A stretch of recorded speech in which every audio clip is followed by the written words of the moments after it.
O coração do seu filho é de quem chegar primeiro. Como os pais podem ocupar e conquistar esses corações tão preciosos para nós? Eu sempre digo, sabe, Aninha, que o amor, ele cura tudo e o amor é muito importante.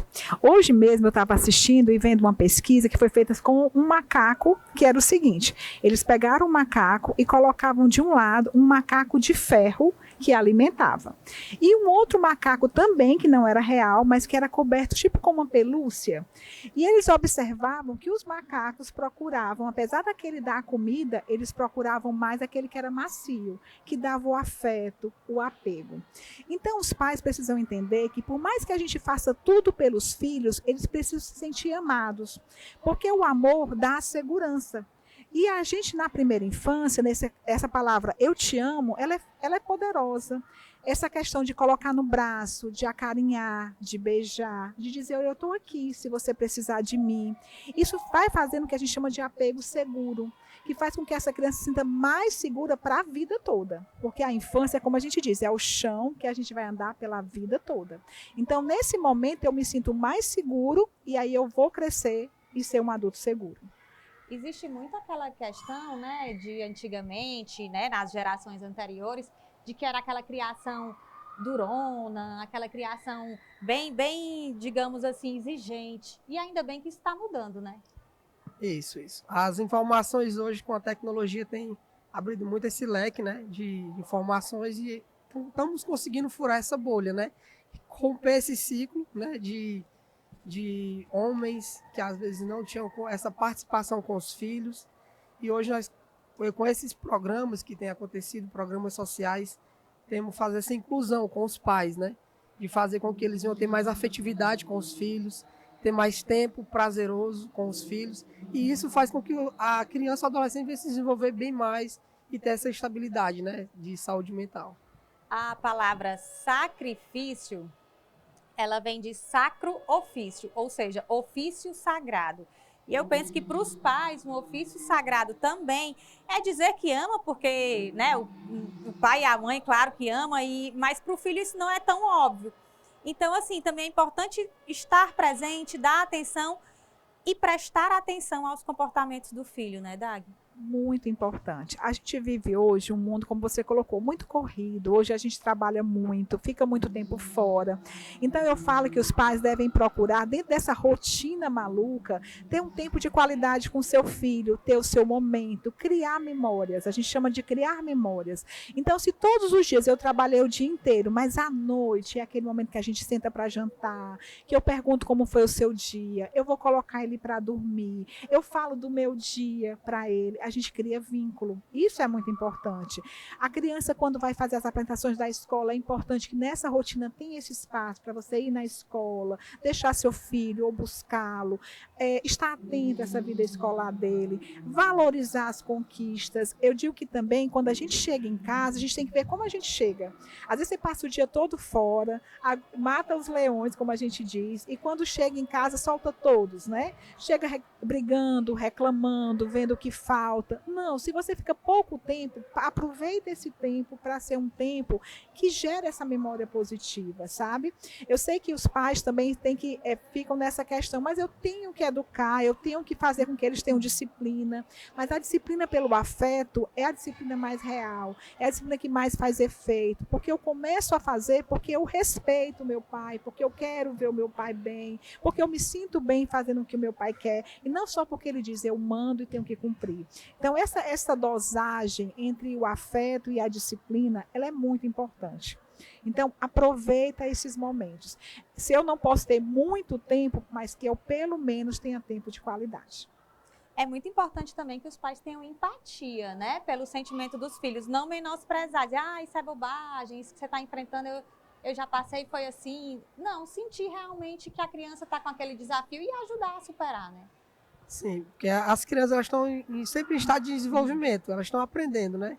Eu sou pai de um casal, né? O Isaac e a Isabelle. A Isabelle tem 7 aninhos, né? E um dia ela se acordou e fui chamar ela para lanchar e ela disse, não, eu tô chateada e é um tédio ficar em casa. E eu perguntei para ela o que é tédio, né? De tanto ela escutar, ela acaba expressando isso. Então, fazer com que as crianças venham entender suas emoções, sentimentos é de extrema importância, para que elas possam ter futuramente mais um equilíbrio, um controle e conseguir, de fato, saber o que está sentindo, né?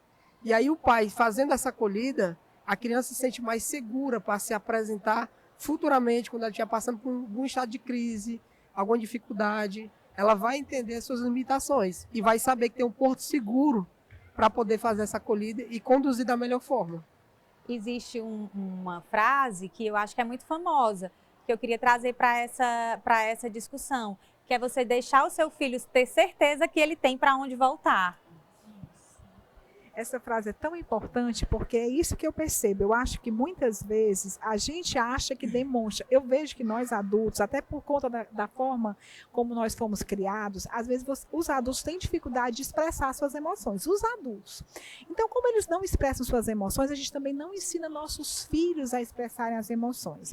Eu gosto muito da fala do Genildo quando ele diz, olha, eu tenho que deixar esse canal aberto. Porque no mundo, a gente sabe, eles vão enfrentar situações na escola. O grupo social da família, querendo ou não, é um grupo protegido. Mas quando ele vai para a escola, não é o mesmo grupo protegido. Eu vou entrar em contato com outras histórias de vida. Quando eu entro na adolescência, que eu vou ter os outros grupos do esporte, da rua, aí é menos protegido ainda. Então, quando eu tenho essa segurança em casa, onde eu posso falar como eu estou me sentindo, é melhor. E tem crianças que às vezes, sabe, Aninha, não falam, mas a gente também tem que estar atenta às mudanças de comportamento. Eu acho que isso é muito importante. Se seu filho está sempre alegre, brincando, falando, conversando, de repente você percebe ele se isolando, percebe que ele está indo mais para o quarto, não está mais saindo com os amigos, não acorda para ir para a escola, começa a reclamar de ir para a escola, liga o sinal de alerta, tá? Vê o que está acontecendo, conversa com ele, sem críticas. Procura saber o que está acontecendo. Outra coisa também são mudanças como a alimentação. Será que você está comendo bem, deixou de se alimentar? Se já não se alimenta na sua frente. O sono, se você está dormindo bem, se está acordando no meio da noite, se está chorando. São vários sinais. Nos adolescentes, eu até falo a questão da roupa. Quando você vê um adolescente, no calor que a gente vive, com a roupa muito coberta, será que está escondendo alguma automutilação? Então, esse olhar atento é que faz com que a gente tanto possa oferecer ajuda, como procurar ajuda. Eu acho que esse é um ponto que a gente tem que estar muito atento. E numa situação dessa, como os pais devem agir? Eles chamam o filho para conversar ou eles já procuram uma ajuda profissional? Porque, falando aqui para os pais que não são da área, né? Que não são da área de saúde mental, né? Às vezes têm uma vida super corrida. Como é que pode ser feita essa abordagem da melhor maneira? Crianças muito pequenas, elas não sabem dizer que precisam de terapia ou precisam de ajuda, mas só dizer, filho, o que está acontecendo? Já é uma coisa importante.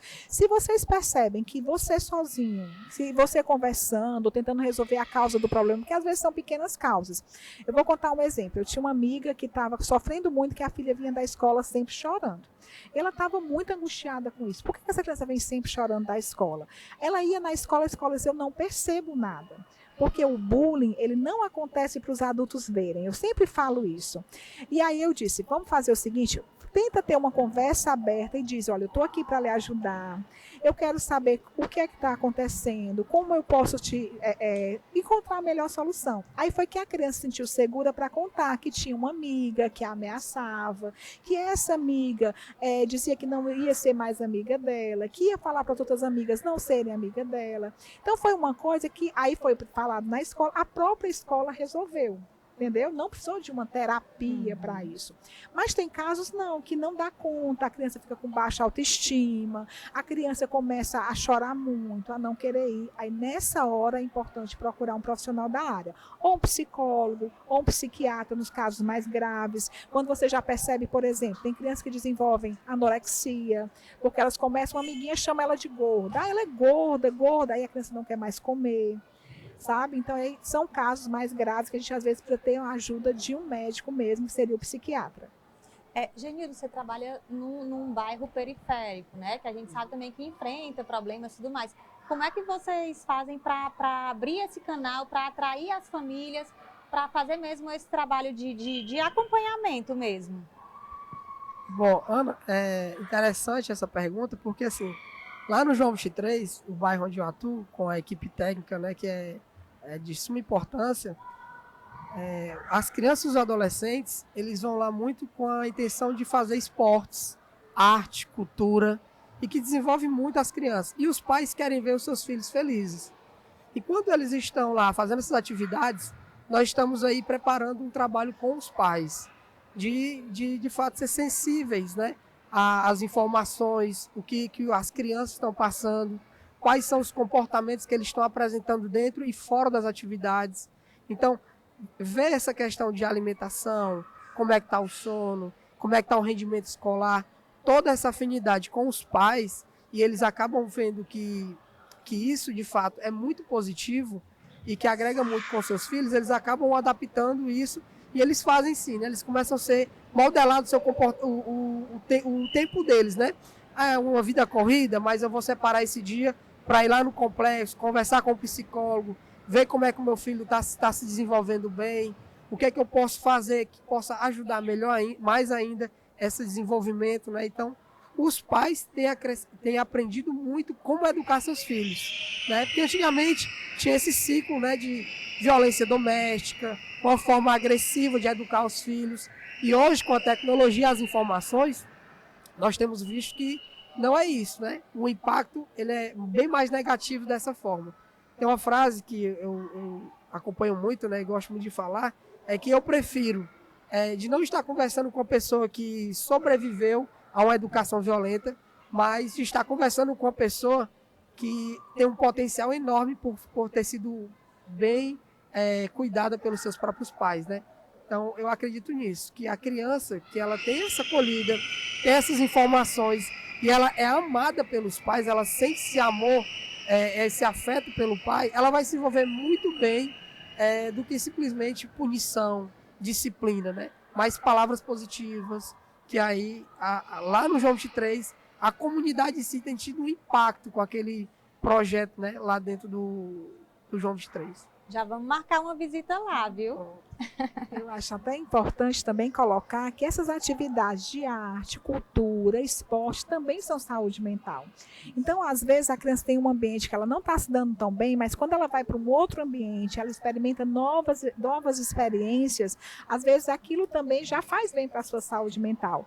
A atividade física hoje é reconhecida como uma estratégia positiva para a saúde mental. Quando você pratica a atividade, você tem, aumenta o seu índice de dopamina, né? Aquilo te dá a substância do prazer, né, da endorfina. Então, tudo isso ajuda no seu desenvolvimento e também pode ser um aliado. Tanto que hoje, muitas das terapias, ela é ligada a isso, né? Você faz a terapia psicológica para cuidar da saúde mental, mas você faz outras atividades para mostrar que tem outras coisas boas na vida. Então, seja a arte, seja o esporte, seja a cultura. Então, eu fico muito feliz com projetos que oferecem isso, principalmente em comunidades vulneráveis, onde você, às vezes, não teria acesso à terapia em si, né? Então, você faz a terapia através das atividades sociais. Eu fico muito feliz com essa estratégia. Inclusive, o Mais Infância Ceará, que a Dagmar, né, coordena e criou e tudo mais, é um divisor de águas, né, na vida das famílias, das crianças. Eu não imagino mais que exista um futuro sem esse trabalho, que eu acredito que só vai crescer e se desenvolver, né? Eu me emociono tanto. Ontem mesmo nós levamos um grupo de 8 estados que vieram visitar o Ceará para conhecer nossas iniciativas do Mais Infância. E eles ficam maravilhados. E eu sempre, quando eu estou nos espaços, eu vou ouvindo o usuário, né? E as histórias de transformação são muito grandes. Da criança, da família, né? E essa questão do vínculo. Outro dia eu estava assistindo, eu cheguei, estava tendo uma apresentação de balé e tinha uma criança com autismo dançando. E a primeira pergunta quando ela sai do palco é: mamãe, você gostou? Eu dancei lindo? E a mãe: lindo, você estava linda. Aí você vê no olhar da mãe o amor, o carinho, a emoção, e você vê na criança aquela satisfação, sabe? Ontem mesmo eu estava do lado e estava as crianças dançando balé e estavam as mães observando. Tinha mães chorando, entendeu? Eu acho que pensando até na sua infância, que talvez tiveram vontade de fazer, tinham um sonho de fazer e não conseguiram, estão realizando através dos seus filhos. Então é muito emocionante. Eu pelo menos, eu saio com o coração cheio de alegria.